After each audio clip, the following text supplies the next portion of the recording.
शेगांव महाराष्ट्र का एक छोटा सा गांव जहां का नाम अब श्रद्धा और भक्ति से जुड़ा हुआ है। इस गांव में स्थित गजानन महाराज का मंदिर न केवल महाराष्ट्र बल्कि पूरे देश में श्रद्धालुओं के बीच एक प्रमुख तीर्थ स्थल बन चुका है। गजानन महाराज की जीवन गाथा एक अद्वितीय प्रेरणा है जो लोगों को धर्म, विश्वास और साधना के मार्ग पर चलने के लिए प्रेरित करती है।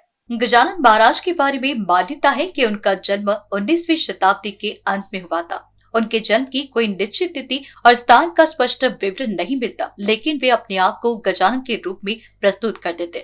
उनका स्वरूप और व्यक्तित्व साधारण और चमत्कारी दोनों था।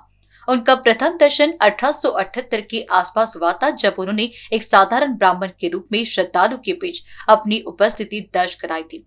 गजानन महाराज का जीवन किसी रहस्यमय घटना से कम नहीं था। माना जाता है कि गजानन महाराज को दिव्य आकाशवाणी से अपनी महिमा और उद्देश्य का पता चला था। वह शीघ्र ही गुरु बन गए और उनके पास आने वाले लोगों को जीवन के सही मार्ग पर चलने की शिक्षा देने लगे।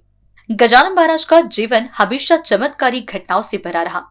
एक और जहाँ वे अपार करुणा और प्रेम से लोगों की समस्याओं का समाधान करते थे, वहीं दूसरी ओर उनका व्यक्तित्व अत्यधिक रहस्यमय था।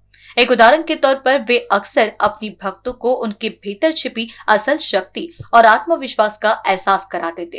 कई बार तो वे बिना किसी साधन के लोगों की परेशानियों का हल बताते थे, जो एक अविश्वसनीय अनुभव था। गजानन महाराज का जीवन साधना, तपस्या और भक्ति का जीवंत उदाहरण था। उनका संदेश हमेशा यही था कि भगवान के प्रति श्रद्धा और सच्ची भक्ति से ही जीवन में सच्चा सुख और शांति प्राप्त होती है। वे कहते थे कि सच्ची भक्ति और विश्वास से ही भक्त को ईश्वर का वास्तविक दर्शन होता है। गजानन महाराज के दर्शन करने के लिए दूर दूर से लोग शेगांव आते हैं और उनकी उपस्थिति से उन्हें शांति और मार्गदर्शन मिलता है। वे लोगों को त्याग, सेवा और समर्पण के महत्व को समझाते थे। गजानन महाराज का मंदिर आज भी श्रद्धालुओं के लिए आस्था और भक्ति का केंद्र बना हुआ है। उनका मंदिर शेगांव में स्थित है, जहाँ लाखों लोग हर साल आते हैं।